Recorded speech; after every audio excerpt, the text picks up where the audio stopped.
Muy bien, hermanos. Acompáñenme a Romanos 5. Romanos, capítulo 5.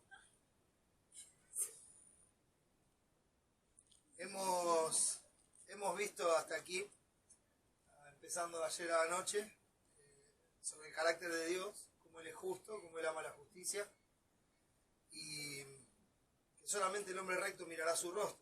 Entonces, la realidad es que el único recto que ha existido es Dios, y Dios en la carne, que es Jesucristo. Entonces, Él es el único que tiene acceso al Padre, y nosotros solamente podemos tener acceso al Padre en Él. Jesús dijo: yo soy el camino y la verdad y la vida, y nadie viene al Padre si no es por mí. Y de hecho, Dios, cuando nos salva, nos pone en Cristo. Es más, nos pone dentro de Cristo. O sea, nos cubre con el carácter de Cristo, con la justicia de Cristo. Y eso es lo que nos hace aceptos delante de Dios. Por eso Efesios dice que nos hace aceptos en el amado. No con el amado o por el amado, sino aceptos en el amado. Entonces eso nos deja a nosotros afuera en cuanto a los méritos, en cuanto a la jactancia, en cuanto a las razones por las cuales somos aceptables delante de Dios, y le da toda la gloria y toda la honra a Cristo, porque en Él es cuando somos aceptos delante de Dios. Así que gracias a Dios por su justicia, gracias que Él ama la justicia, y que no solo no va a tener de ninguna manera por inocente al culpable, sino que tampoco va a condenar al justo. Y si hemos sido justificados en Cristo, entonces no tenemos temor de la ira venidera.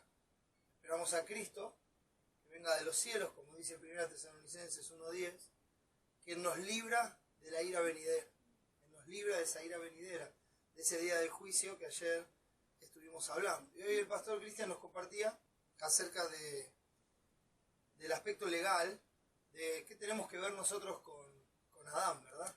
Muchas veces pregunta eso, dice: bueno, usted es un pecador, Adán pecó, somos todos pecadores. Y a veces uno dice: bueno, ¿yo qué tengo que ver con alguien que ni conozco, que vivió hace un montón de tiempo? Vimos como Dios de una sola sangre, de un solo linaje, hizo a todos los hombres. No hay razas, sé que se escucha mucho, pero no hay razas, hay una sola raza, es la raza humana. Y hay diversidad dentro de esa raza, hay distintos colores de piel, aunque les cuento un secreto, no sé si cuántos lo saben o no, pero hay un solo color de piel. Y un solo color de piel, que es marrón. O sea que nadie es ni blanco ni negro. Uno es marrón claro o marrón oscuro, ¿no? Un chiste que contaba Ale, dice: bueno, por acá los verdes claros, por acá los verdes oscuros. Pero la realidad es que Dios nos hizo a todos de una sola sangre, un solo linaje. Y eso hace que estemos unidos a través de esa creación de Dios, y eso hace que estemos unidos desde Adán. ¿Sí? Se puede decir literalmente que nosotros estábamos en los lomos de Adán cuando Adán pecó. Y de esa descendencia de Adán, hoy estamos nosotros en pie. Él fue el primer hombre, pero como decía el pastor, No, está bien, ¿dónde lo vamos a poner? Acá. No, está bien, está bien. No, gracias, hermano. Gracias por la preocupación, de verdad. La peleo un poco, no se hagan problemas, sí, gracias. Acá, enganchada acá la luz.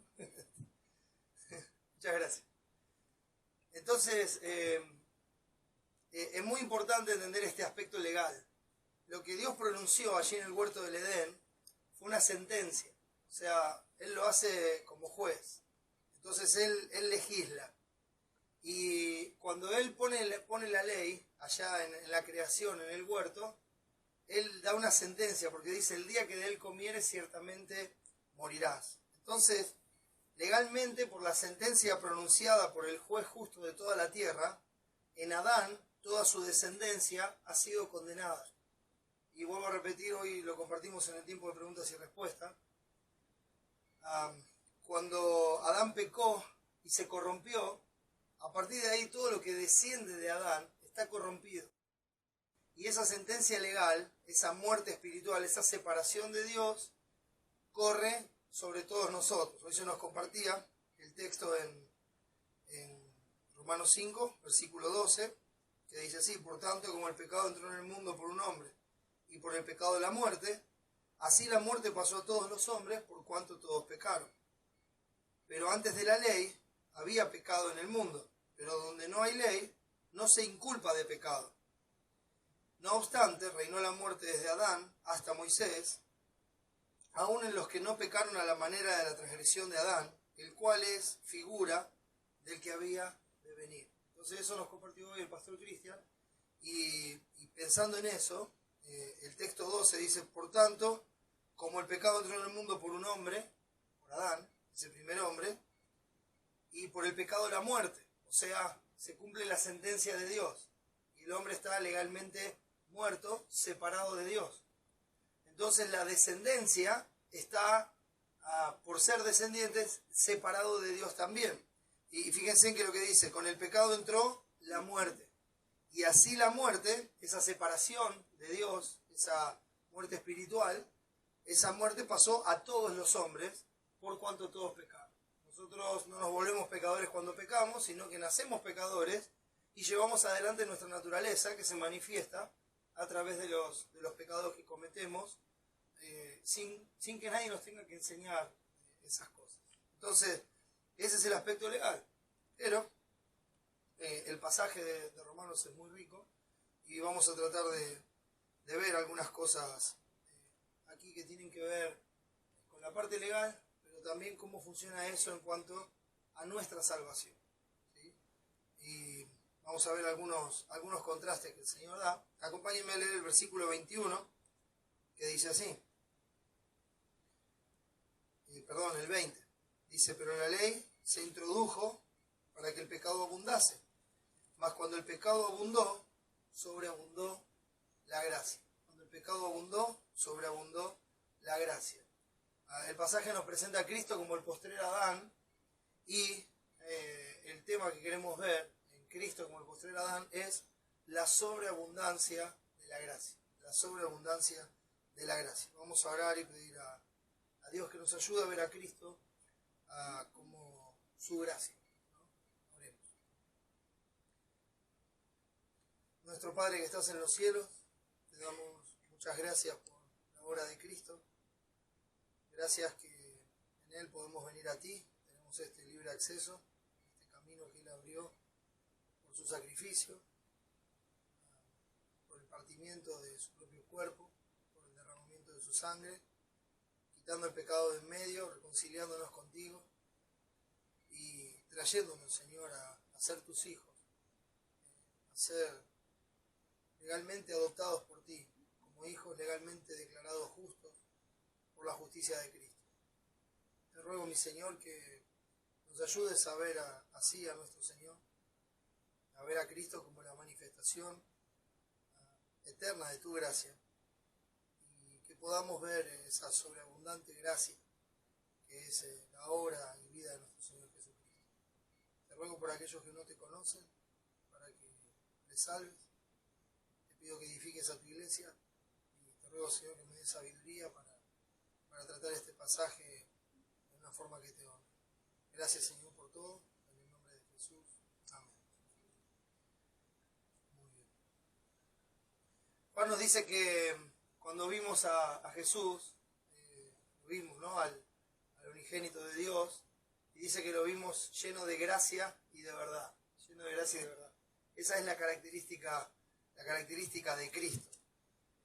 Si uno piensa en el libro de Romanos y lo que presenta, está totalmente ordenado en una forma de exposición lógica, y que donde una cosa va desencadenando la otra.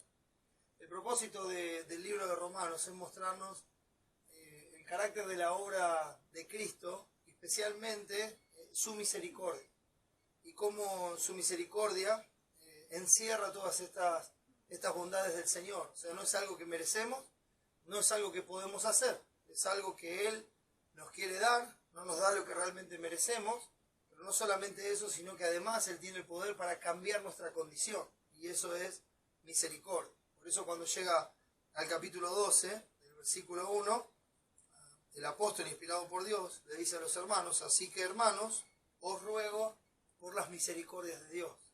podemos ver que los primeros 11 capítulos, en la forma que se va desarrollando, Pablo, inspirado por Dios, está hablando acerca de las misericordias de Dios, las está detallando, está mostrando la condición del hombre, la obra de Cristo, y cómo se relacionan estas dos cosas. Y la base de la relación entre estas dos cosas es la misericordia de Dios, manifestada en la obra de Cristo por pura gracia. Entonces, Él nos salvó, no por obras de justicia que nosotros hubiéramos hecho. Y también dice Efesios, pero Dios, que es rico en misericordia, por su gran amor con que nos amó, nos salvó, ¿verdad? Entonces Él nos dio vida juntamente con Cristo, juntamente con Él nos resucitó. Y todo eso es una muestra de la misericordia de Dios. Con amor eterno te he amado, por tanto te extendí mi misericordia. Y eso es lo que se va detallando aquí. Porque, miren, si usted está parado acá en el medio del pasto, ¿no? Y yo lo veo ahí parado, y usted está ahí tomando sol, mirando algo así, disfrutando del día, y de repente yo vengo corriendo allá atrás con uno de esos salvavidas naranja. ¿Usted vio esos salvavidas naranja que usan los marineros? Ese grandote. Y vengo corriendo con el salvavidas, y de repente usted levanta la vista y ve que me vengo encima con el salvavidas y dice, este loco, ¿qué hace? Ponete lo que te ahogás, y yo le tiro el salvavidas. ¿Y usted qué va a hacer? Yo creo que se corre, sale corriendo, sáquenme este loco de encima, ¿a dónde va? Ahora la realidad es que si usted está en el medio del mar, sin nada alrededor, con el mar embravecido, con el agua que lo está tapando, ya cansado, próximo a la muerte, y pasa alguien que usted no conoce, que nunca vio en su vida, que puede ser tan o más feo que yo, y trae un salvavidas, usted lo mira de otra forma, ¿verdad? Y cuando le tira el salvavidas, usted sabe por qué se lo tira. Y usted sabe para qué es ese salvavidas. No necesita mucha explicación. Se lo van a tirar y usted se va a aferrar. Entonces, nosotros, normalmente, por naturaleza, rechazamos el Evangelio de Cristo, rechazamos la obra de Jesús, porque creemos que no tenemos ninguna necesidad de ser salvados.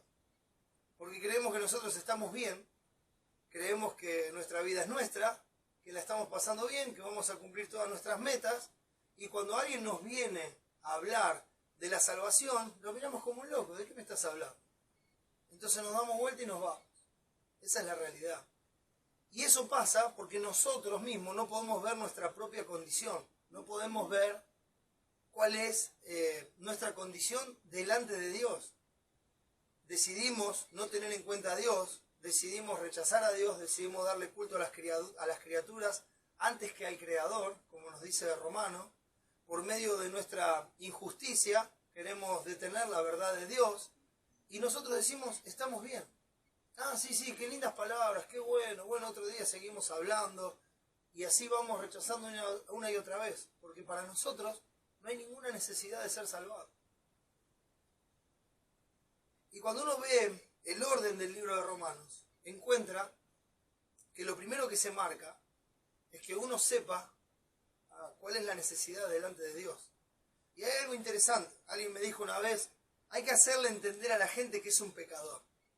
Y la palabra dice todo lo contrario. Dice todo lo contrario. Y lo vemos acá en el capítulo 1 de Romanos. Mire, leyendo el versículo 28. Dice así, hablando de los hombres en general, ¿no? Rechazando a Dios. Dice el 28, y como ellos no aprobaron tener en cuenta a Dios, Dios los entregó a una mente reprobada para hacer cosas que no convienen. Y aclaro esto, Dios los entregó, esto quiere decir que Dios los dejó a su propia mente. Una mente reprobada es una mente sin Cristo. Profesan conocer a Dios, pero con los hechos lo niegan, siendo reprobados en cuanto a toda buena obra. No tenemos en nosotros mismos la capacidad de hacer una buena obra. Entonces Dios, cuando nosotros no lo queremos tener en cuenta, cuando nosotros rechazamos a Dios, cuando queremos hacer de cuenta que Dios no existe, que Dios no está, que no es real, entonces Dios nos entrega a nuestra propia mente, a esa mente reprobada, obviamente delante de Él, esa mente sin Cristo, para hacer cosas que no convienen a nuestra vida, no convienen a nuestra relación con Dios, no convienen a nuestro futuro eterno. No conviene. Y miren lo que sigue diciendo cuando da una lista de estas cosas. Para hacer cosas que no convienen. 29 dice, estando atestados, o sea, hasta la cabeza, de toda injusticia, fornicación, perversidad, avaricia, maldad, llenos de envidia, homicidios, contiendas, engaños y malignidades, murmuradores, detractores, aborrecedores de Dios, injuriosos, soberbios, altivos, inventores de males, desobedientes a los padres.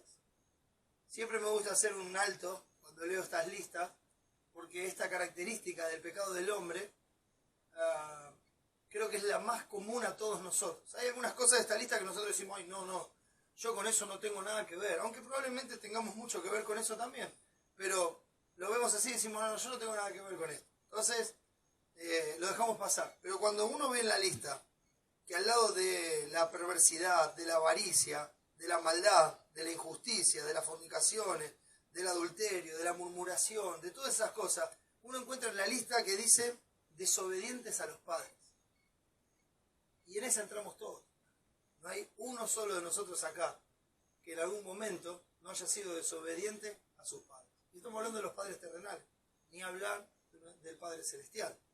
Entonces dice, desobedientes a los padres, sigue diciendo, necios, dijo el necio en su corazón, no hay Dios, desleales, sin afecto natural, ¿no? No les importa nada más que sí mismos, ni siquiera el afecto natural que tiene que haber en la sangre, en la familia, en la amistad, etcétera, etcétera, es real.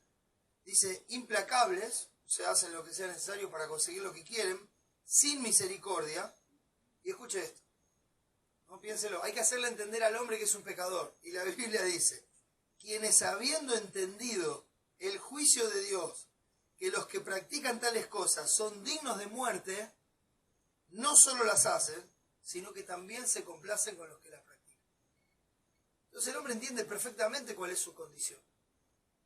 Entonces entiende que es un pecador, pero voluntariamente decide rechazar a Dios. Decide no tener nada que ver con Dios. ¿Por qué? Como vimos en Juan 3, los hombres amaron más las tinieblas que la luz, porque sus obras eran malas. Entonces, al amar las tinieblas, al amar la maldad, dice, sí, bueno, puede ser que esto esté mal, pero a mí no me importa, porque esto es lo que a mí me gusta, lo que a mí me satisface. Yo quiero seguir con esto. Entonces ellos, fíjense, otra vez dice, quienes habiendo entendido que los que practican tales cosas son dignos de muerte, ¿no? Quienes habiendo entendido el juicio de Dios, que los que practican tales cosas son dignos de muerte, no solo las hacen por sí mismos, sino que también se complacen con los que las practican. Y participan en los pecados ajenos también. Ya sea por acción, ya sea por omisión, ya sea por contemplarlos y deleitarse en otros que practican el pecado. A eso hasta les puede causar gracia, hasta les puede satisfacer distintas cosas. Entonces se complacen con los que la practican, ¿verdad? Pero no es que no entienden que está mal, no es que no entienden que eso es reprobado delante de Dios. La realidad es que decidieron no tener en cuenta a Dios. No tener en cuenta a Dios. Y seguir con su vida como si Dios no existiera. Entonces, esa es la naturaleza del hombre. Así es como el hombre está. Y si uno sigue mirando en el libro de Romanos, esta progresión, por ejemplo en el capítulo 2, uno mira el versículo 5, hace un rato se hablaba de la dureza del corazón, y este texto dice, pero por tu dureza y por tu corazón no arrepentido, atesoras para ti mismo ira para el día de la ira y de la revelación del justo juicio de Dios, el cual pagará a cada uno conforme a sus obras. Vida eterna a los que, perseverando en bien hacer, buscan gloria y honra e inmortalidad, pero ira y enojo a los que son contenciosos y no obedecen a la verdad del Evangelio que se está presentando, sino que obedecen a la injusticia de rechazar a Dios y de no tener en cuenta a Dios. Si recuerdan el texto que había leído Federico, bueno, él en ese texto leía que van a resucitar los buenos para vida eterna y los malos van a resucitar para condenación eterna. Y es exactamente lo mismo que está diciendo este pasaje. Entonces, a cada uno conforme a sus obras. Vida eterna a los que perseverando en bien hacer buscan gloria, honra e inmortalidad, pero ira y enojo a los que son contenciosos y no obedecen a la verdad, sino que obedecen a la injusticia. Tribulación y angustia sobre todo ser humano que hace lo malo, al judío primeramente y también al griego. Pero gloria y honra y paz a todo el que hace lo bueno, al judío primeramente y también al griego, porque no hay acepción de personas para Dios. No hay acepción de personas para Dios. Para Dios somos todos iguales y estamos en la misma condición. Entonces esta condición de pecado universal, que tiene que ver con esa sentencia que Dios dio allí en el huerto del Edén, pesa sobre cada uno de nosotros. Y lo único que nosotros estamos disfrutando, si se puede decir, entre comillas, es ese diferimiento de que la sentencia sea ejecutada en el día que Dios estableció. Aún hay países que tienen la pena de muerte, y cuando se llega al veredicto final y se determina la pena de muerte sobre una persona, depende del país, a veces en el mismo país depende del estado, se dice, bueno, ahora se le dan 90 días, se le dan 180 días, se le dan 90 días, 180 días, pero ese hombre ya está sentenciado a muerte. Entonces cada vez que ese hombre pasa caminando, dicen, ahí viene un muerto caminando. Ahí viene un muerto caminando. Porque ese hombre legalmente ya está muerto, ya está condenado. Solamente está esperando el día donde lo van a someter a la pena de muerte. Y eso también es lo que compartía hoy los hermanos Federico con respecto al pasaje, hablando de la segunda muerte. No se trata solamente de la muerte física, sino la segunda muerte. Por eso el Señor Jesucristo dijo, yo os enseñaré a quién debéis temer. No temáis a los que matan el cuerpo y nada más pueden hacer, sino temed a aquel que después de haber quitado la vida, tiene poder de echar en el infierno. La segunda muerte, sí os digo, a este temer. La primera muerte es la separación del espíritu de este cuerpo físico. Y la segunda muerte es la separación eterna de Dios en el lugar de castigo eterno. Entonces eso hace que la parte legal nos condene a nosotros y nos ponga en esta condición. Y lo expresa muy bien el capítulo 3, y leo varios pasajes para que los tengamos en cuenta. El versículo 10 dice así, como está escrito, no hay justo ni aun uno. Esa frase, no hay justo ni aun uno, tiene que ver con dos medidas. O sea, hay una medida, y esta medida es el carácter de Dios. La medida es el carácter de Dios. Entonces, cuando uno dice no hay justo ni aun uno, quiere decir que no hay nadie que sea equivalente al carácter de Dios. El que determina la justicia es Dios, que es el justo, es el único justo. Entonces él dice, esto es lo justo, ¿verdad? Cuando dice no hay justo ni aun uno, quiere decir que no hay nadie que sea como Dios. Y más adelante dice, destituidos de la gloria de Dios, se quedan cortos, no son justos, no son iguales que Dios. Entonces, esto lo dice la Escritura, no hay justo ni aun uno. Después dice, no hay quien entienda esta realidad, no hay quien busque a Dios, no hay nadie que esté buscando a Dios por sí mismo. Todos se desviaron, a unas se hicieron inútiles.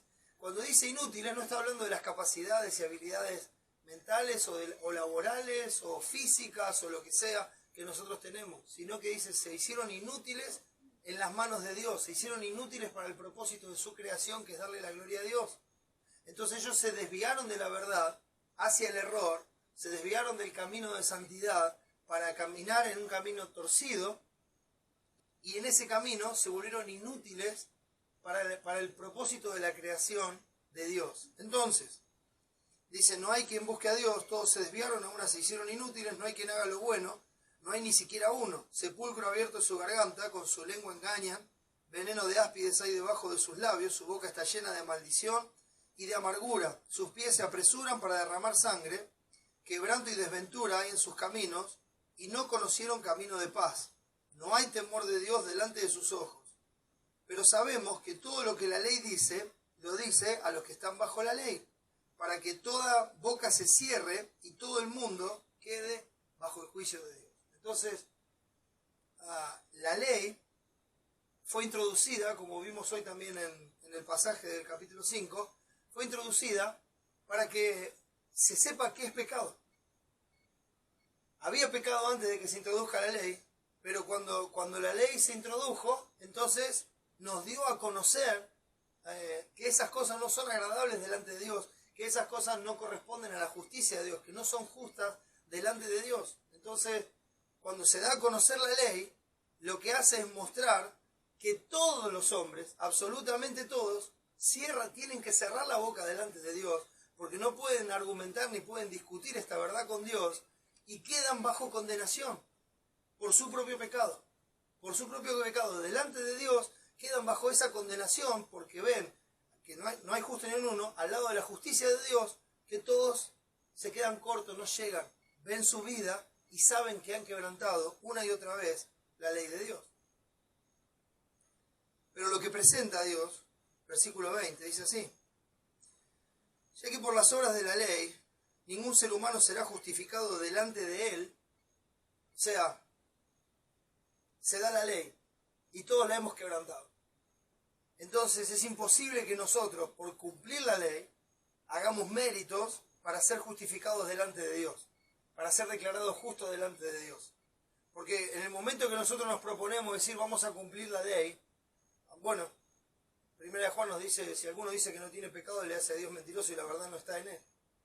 Entonces cuando nosotros decimos, no, yo no tengo nada malo, ya estoy pecando, ¿verdad? Y si hay un momento en nuestra vida en el cual nosotros tomamos esa decisión de decir, bueno, a partir de hoy voy a hacer todo lo que la ley dice, voy a vivir conforme a la ley de Dios, voy a vivir sin ofender a Dios el resto de mis días. ¿Y quién borra el pecado anterior? Suponiendo que pudiera cumplirlo de ahí en adelante, suponiendo que pudiera cumplirlo, porque es imposible que el hombre no peque, como ya vimos en otros textos. Entonces queda con la boca cerrada y bajo condenación.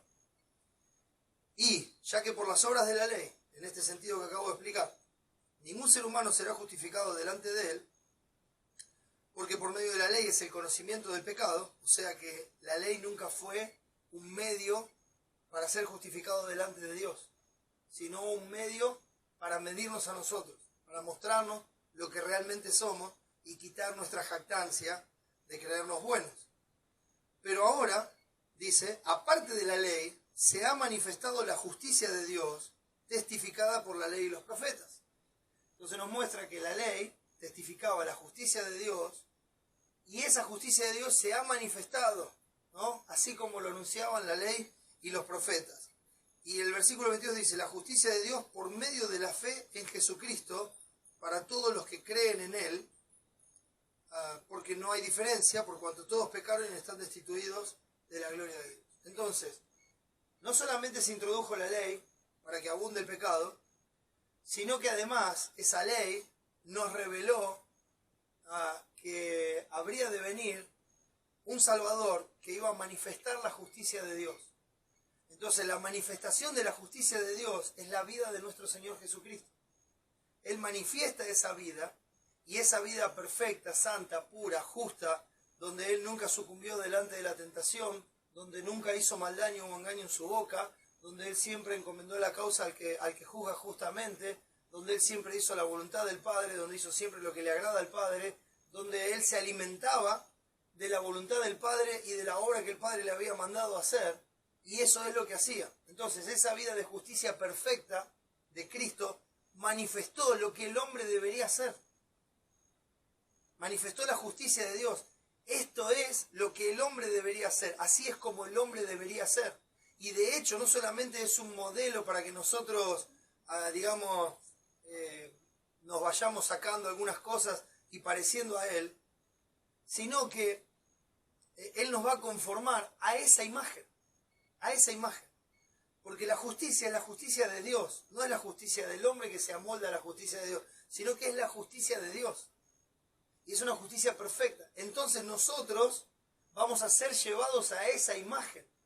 Ni un centímetro para acá, ni un centímetro para acá. Vamos a ser llevados exactamente a la imagen de Cristo, cuando seamos librados de este cuerpo de muerte que estamos cargando, corrompido con el pecado. El día en el que Dios se manifieste y nosotros recibamos nuestros cuerpos glorificados y ya estemos para siempre con el Señor y vivamos en un lugar donde el pecado y la injusticia, las tinieblas, ya no tienen lugar. Ya no van a estar. Entonces ahí se vivirá en la justicia de Dios. Pero para que nosotros veamos eso, se manifestó la justicia de Dios por medio de Jesucristo. Y se manifiesta esa justicia por medio de la fe en Jesucristo, como dice el texto, la justicia de Dios por medio de la fe en Jesucristo.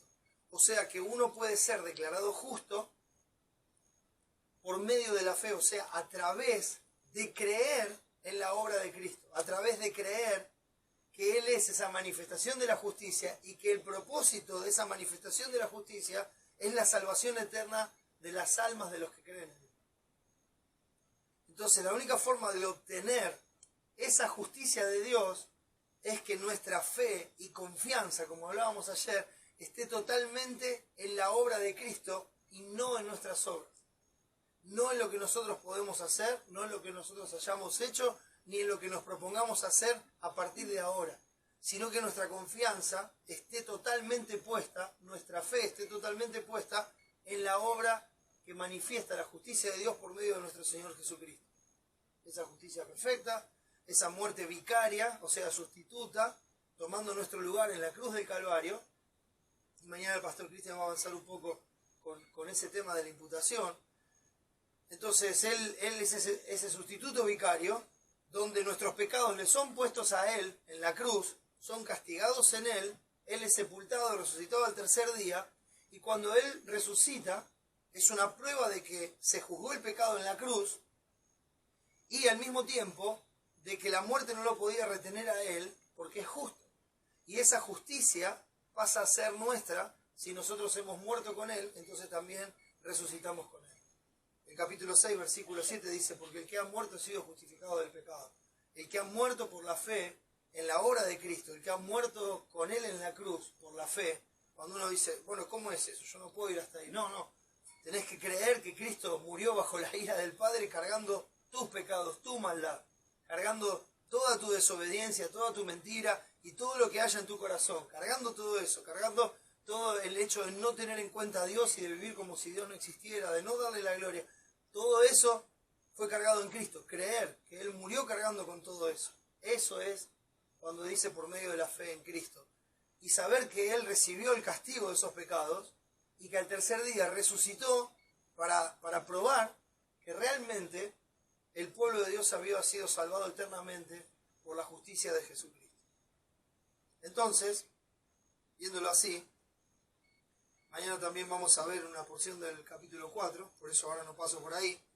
El viernes veremos la primera parte del capítulo 5. Yo sé que estamos yendo en un orden distinto, pero tiene un propósito también. Hoy leímos versículos 12 al 14, y ahora, viendo en el 15, uno ve algunos contrastes. Fíjense que lo primero que hace es empezar con un pero. Entonces hay una contraposición a lo que se venía diciendo. El 14 decía, no obstante, reinó la muerte desde Adán hasta Moisés, aún en los que no pecaron a la manera de la transgresión de Adán, el cual es figura del que había de venir.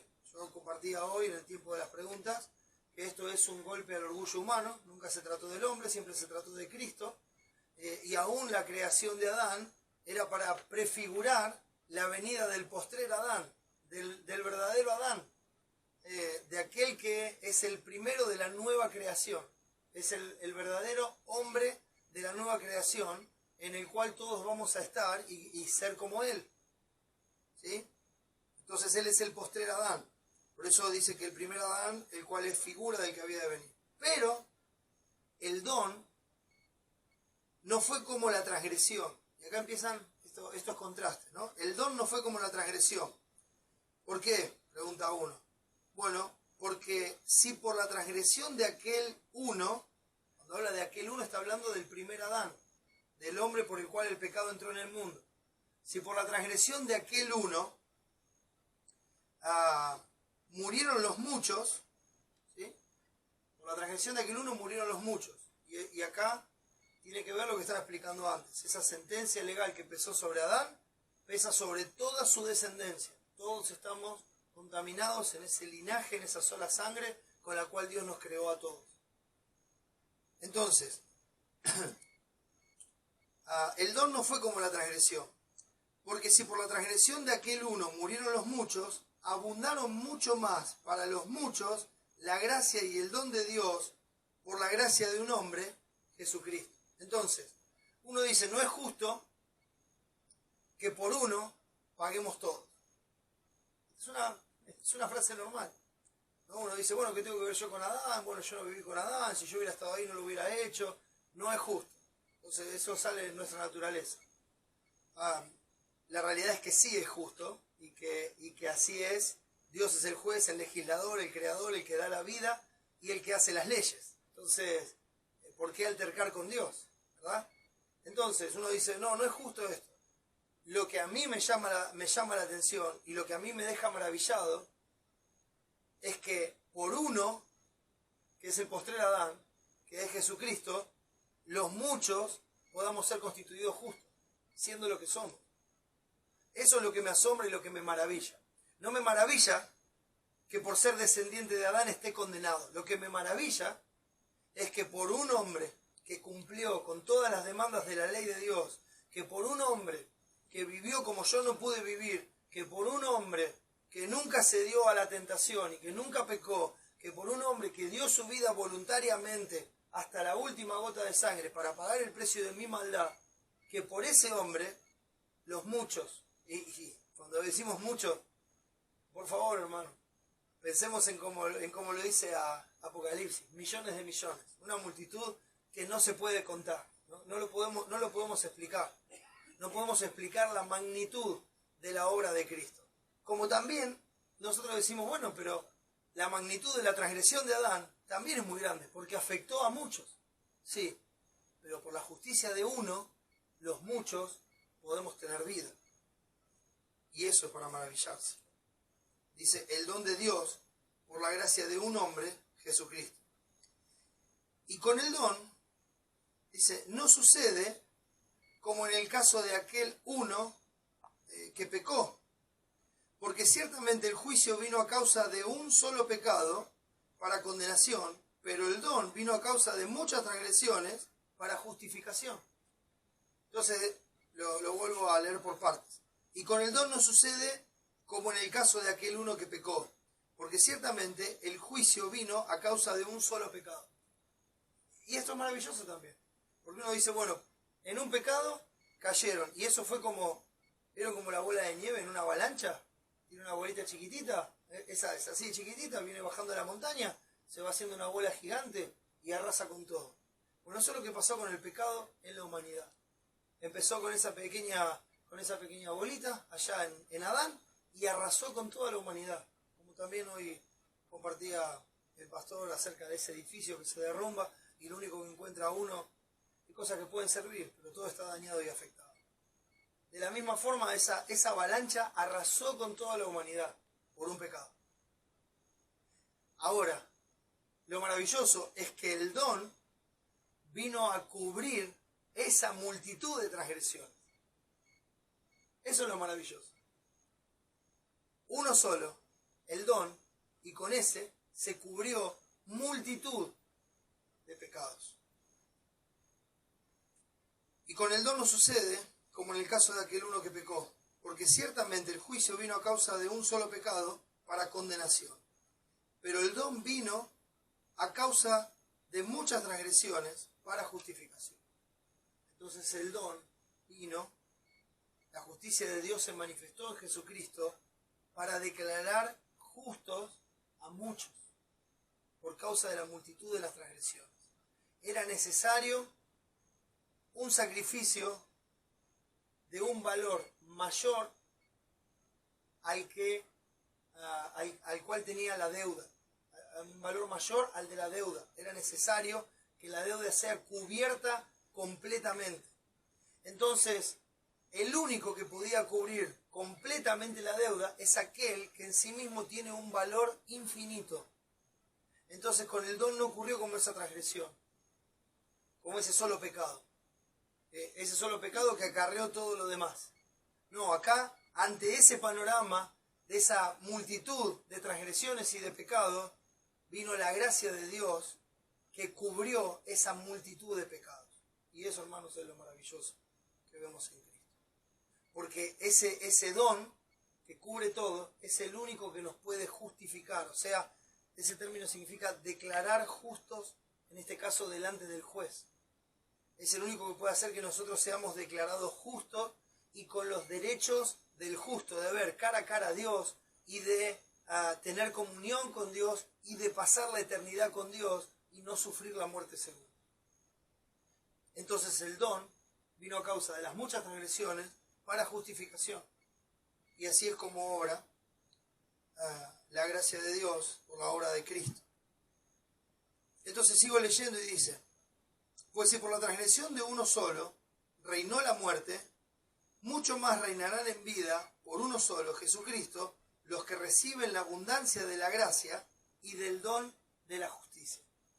Esto me hace acordar cuando Juan capítulo 1 dice, a lo suyo vino y los suyos no le recibieron.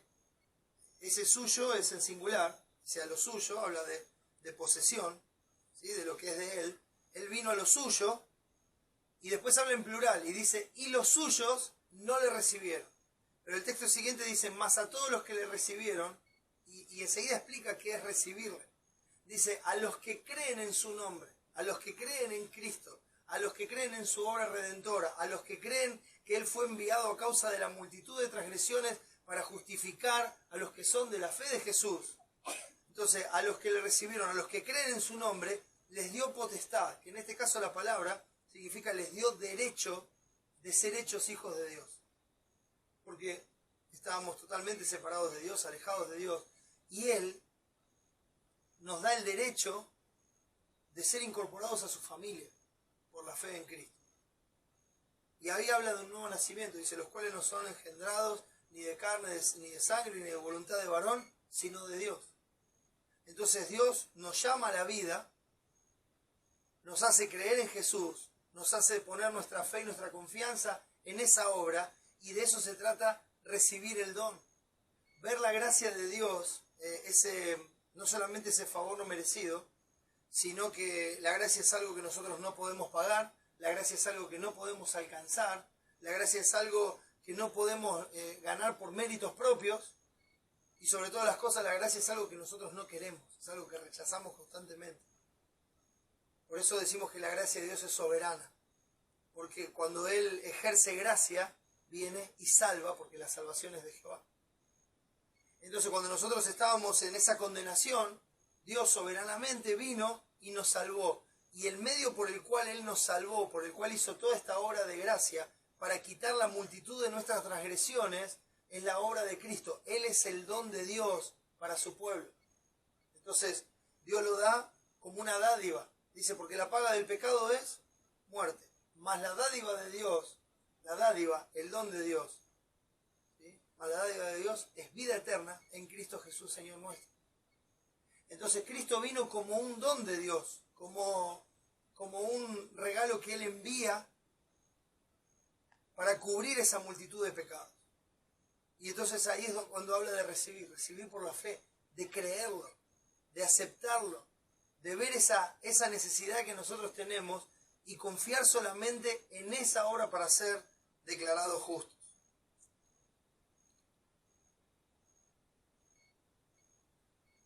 Los que reciben la abundancia de la gracia y del don de la justicia.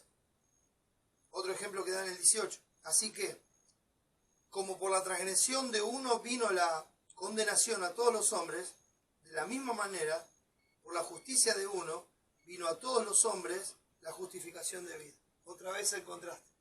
¿Ven? No hay injusticia acá. Eso es maravilloso. No hay injusticia. Cada uno recibe lo que merece. El que persevera en bien hacer, en buscar honra, gloria e inmortalidad, va a recibir vida eterna. Pero el que persevera en su pecado está acumulando ira para el día de la ira. Cada uno va a recibir lo que merece. No hay injusticia de Dios.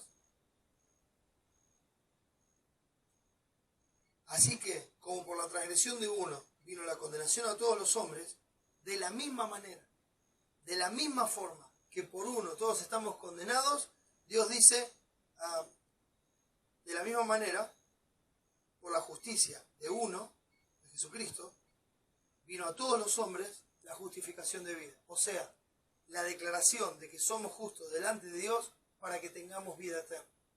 Ese es el contraste que hace. Entonces, la ley fue introducida para que el pecado abunde. Miren, Si nosotros vemos acá en Romanos 7, versículo 7 dice así: ¿qué diremos pues? ¿La ley es pecado? En ninguna manera. Esa frase "en ninguna manera", que se usa varias veces en el libro de Romanos, es como una frase de espanto, donde uno dice, Dios nos libre de esto, Dios nos libre de pensar así, ¿no? Que esto es algo que es inconcebible, Dios nos libre de tener este pensamiento. Eso es lo que significa la frase "en ninguna manera". ¿Qué diremos pues? ¿La ley es pecado? En ninguna manera. Pero yo no conocí el pecado sino por la ley, porque tampoco conociera la codicia si la ley no dijera "no codiciarás". Mas el pecado, tomando ocasión por el mandamiento, produjo en mí toda codicia, porque sin la ley el pecado está muerto. Y yo sin la ley vivía en un tiempo, pero venido el mandamiento, el pecado revivió y yo morí. Y hallé que el mismo mandamiento que era para vida, a mí me resultó para muerte. Porque el pecado, tomando ocasión por el mandamiento, me engañó y por él me mató. De manera que la ley, a la verdad, es santa y el mandamiento santo, justo y bueno. Entonces la ley se introdujo para que nosotros sepamos qué es el pecado. Y cuando la ley se introduce, cuando nosotros somos confrontados con la ley de Dios y somos expuestos a la ley de Dios, lo que vemos es la abundancia de pecado que hay en nuestra vida. Vemos cómo el pecado no solamente ha llenado nuestra vida, sino que desborda de nuestra vida hacia afuera. Eso es lo que significa la palabra abundar. Cuando algo está lleno, quiere decir que está colmado, ¿no? Está hasta el tope. Pero cuando hablamos de abundar, es como cuando dice que la palabra de Cristo mora en abundancia en nuestro corazón. Es exactamente el mismo término. Entonces dice, la palabra de Cristo mora en abundancia. ¿Qué pasa? Nuestra mente, nuestro corazón se llena de la palabra de Cristo y cuando abunda empieza a desbordar hacia afuera y eso resulta en exhortación y en enseñanza para los demás hermanos. Como dice Colosenses 3:16. Ahora acá, en forma negativa, nosotros nos llenamos de pecado y el pecado abundó. O sea, empezó a desbordar de nosotros hacia afuera. Empieza a afectar a los demás, empieza a hacer participar a los demás, empieza a causar daño a los demás. Entonces el pecado abundó en nosotros. Y la ley hizo que nosotros veamos eso, cómo abunda el pecado. Ahora, si me acompañan por un momento a Santiago capítulo 2. Y uno puede decir, bueno, pero hay cosas que yo nunca hice. Hay cosas de las que nunca participé. Bueno, Santiago 2 dice así, versículo 10.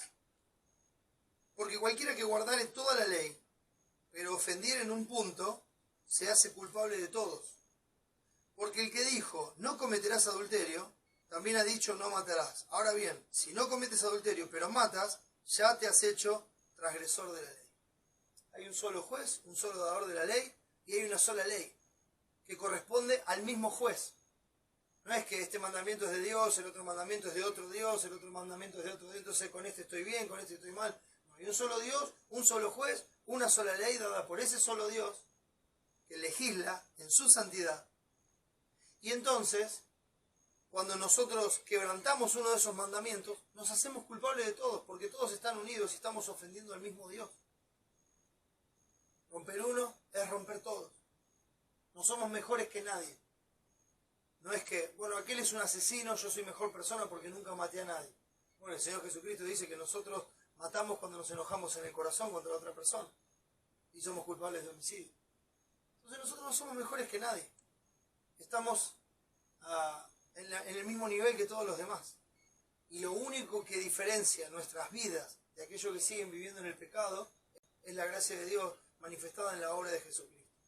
Es el hecho de que Él nos haya declarado justos delante de Dios, nos haya quitado el pecado de en medio para que tengamos relación con Dios, que Él haya venido a morar en nosotros, como se compartía el otro día el pasaje de Gálatas. El Espíritu del Señor está en nosotros para que se oponga a nuestra carne y no hagamos lo que querramos. Y ese es un resultado de la justificación, del hecho de que Dios nos declare justos delante de Él, de que Dios nos ponga en Cristo. Entonces, en nuestro interior corren ríos de agua viva por el Espíritu Santo que Él ha derramado. Y ese Espíritu Santo es el que nos contiene en la gracia de Dios de seguir viviendo como vivíamos antes.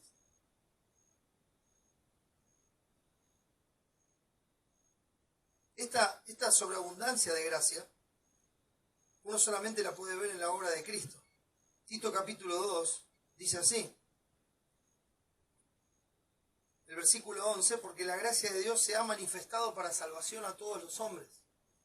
Entonces cuando habla de la manifestación de la gracia de Dios, está hablando del Señor Jesucristo. Se ha manifestado, se ha hecho esa justicia, esa gracia de Dios se ha hecho visible a todos los hombres para salvación de todo aquel que cree. Entonces dice, la gracia de Dios se ha manifestado para salvación a todos los hombres, enseñándonos que renunciando a la impiedad y a los deseos mundanos vivamos en este siglo sobria, justa y piadosamente. Entonces esa justificación acarrea en nosotros un arrepentimiento que nos hace dar un giro de 180 grados en nuestra vida, ya no vivir bajo el reinado del pecado y ahora vivir bajo el reinado de la gracia. Ya no obedecer a nuestras concupiscencias, al pecado que antes nos tenía esclavizados, fuimos libertados, la verdad nos hizo libres, el Hijo nos hizo verdaderamente libres, el pecado ya no tiene dominio sobre nosotros y entonces ahora nosotros somos libres para servir a la justicia. Pero nuestro cuerpo corrompido todavía tiene deseos de la carne que nosotros queremos satisfacer. Por eso el texto dice, no satisfagáis los deseos de la carne, porque esos deseos siguen viniendo a nosotros. Pero ahora nosotros, habiendo sido libertados de ese dominio del pecado, por la obra y gracia de Jesucristo y del Espíritu Santo que mora en nosotros, nosotros podemos decirle que no. Y hacer lo que Dios nos enseña que es bueno. Entonces ya no vivimos como vivíamos antes, ya no respondemos, no deberíamos responder a nuestra concupiscencia. Ahora, quien reina en nuestra vida tiene que ser la gracia de Dios por la obra de Jesucristo. Antes era el reinado del pecado, ahora es el reinado de la gracia. Volviendo a nuestro texto, en Romanos 5, fíjense en el versículo 19, cuando uno se pregunta, ¿no? Por la justicia de uno vino a todos los hombres la justificación de vida. ¿Por qué? Porque así como por la desobediencia de un hombre los muchos fueron constituidos pecadores, así también por la obediencia de uno los muchos serán constituidos justos. Entonces fíjese este contraste continuo en estos textos, ¿verdad? Por uno vino esto, por uno vino esto. Por uno vino la condenación, por uno vino la justificación. Por un pecado vino la condenación y cuando la multitud de transgresiones se nos hizo patente por medio de la ley, por uno vino la sobreabundancia de gracia para cubrir esa multitud de pecados. Entonces, uno desobedeció a Dios y por ese uno legalmente todos quedamos condenados. Pero uno obedeció a Dios y por ese uno que obedeció, nosotros, si creemos y confiamos en Él, somos declarados justos delante de Dios, no por nuestra obediencia, sino por la obediencia de Jesucristo en toda su vida terrenal. Viviendo igual que nosotros, semejante a nosotros, pasando las mismas cosas que nosotros, pero como dice el texto, sin pecado.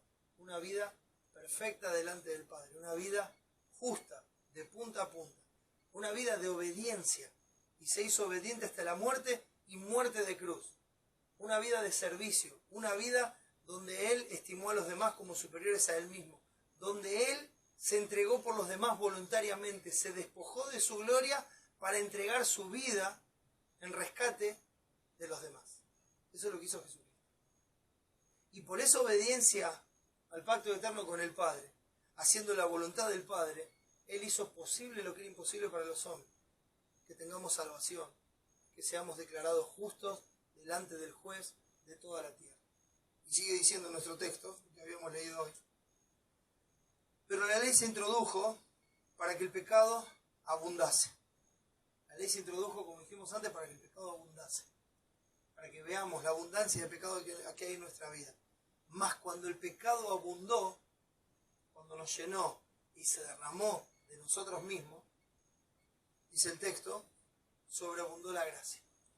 Cuando el pecado abundó, sobreabundó la gracia.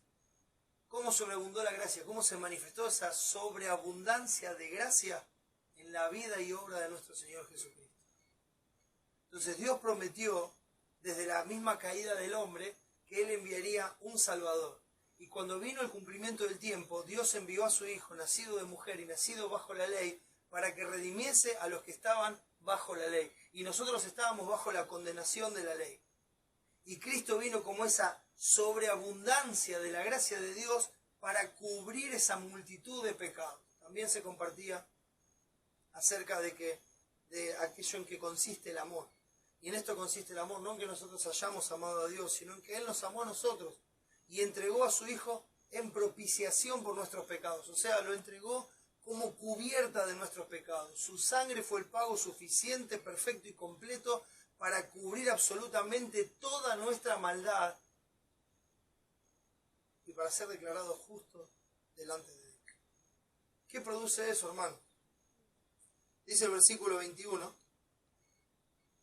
para que así como el pecado reinó para muerte, así también la gracia reine por la justicia para vida eterna mediante Jesucristo, Señor nuestro. Entonces, antes reinaba el pecado en nuestra vida, ahora debe reinar la gracia en nuestra vida.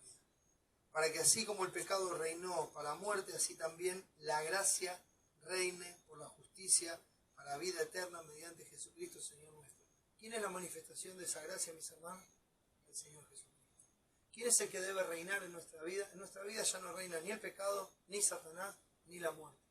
El pecado se le quitó el aguijón al pecado, a la muerte se le quitó su poder para dominarnos, a Satanás se lo despojó públicamente en la cruz y se mostró que había sido derrotado, y él exhibió esa victoria públicamente, clavando en la cruz el acta de los decretos que nos era contrario, y el pastor Cristian va a hablar de eso también. Entonces legalmente nos declaró libres de culpa, de pecado, pero no en forma gratuita. Alguien pagó el precio. Para nosotros es gratuita la salvación, pero para que esa salvación sea gratuita, alguien tenía que pagar el precio.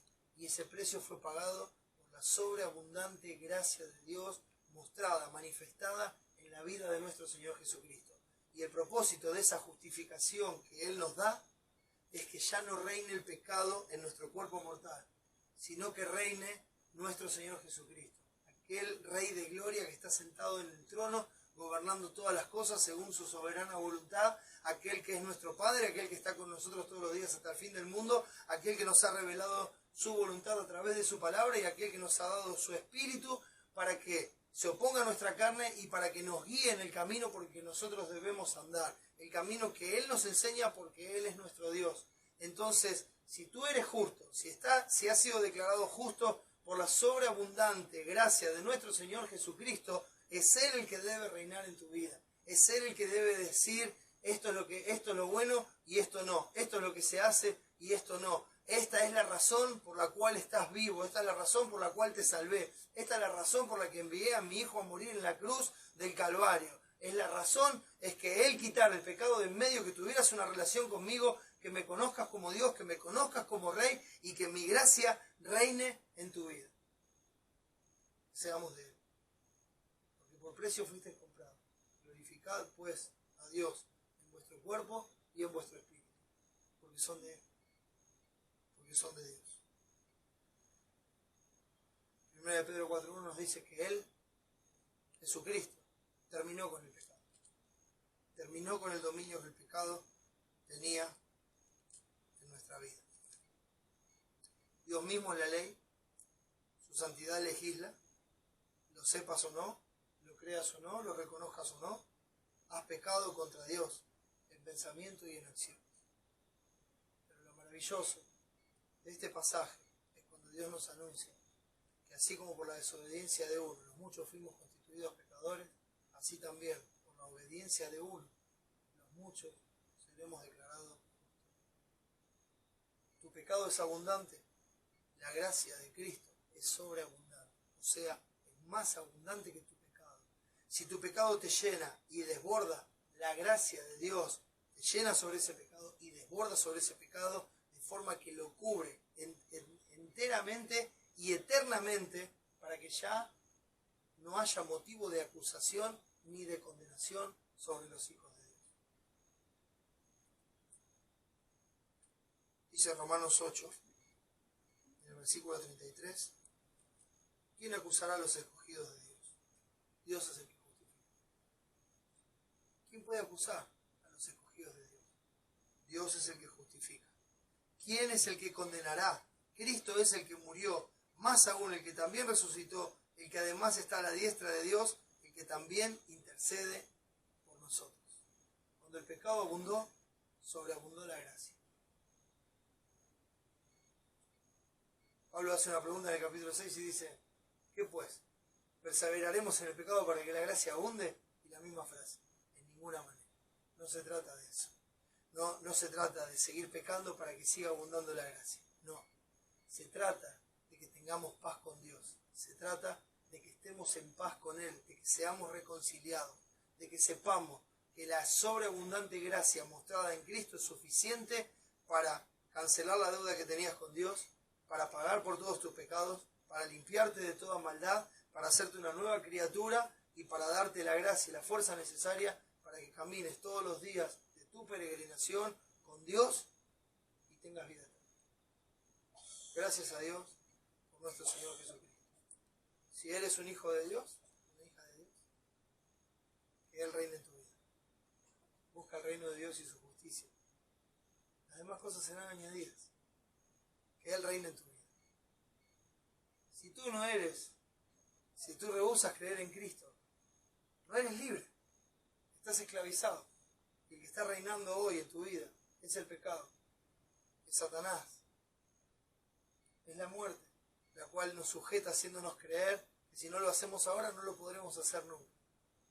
Cristo vino para libertar a su pueblo, para quitar todos esos opresores de encima, para que seamos verdaderamente libres y para que pueda ser declarado justo delante de Dios, para que la segunda muerte no tenga potestad sobre ti, sino que disfrutes de la vida eterna al lado del Dios de toda gracia.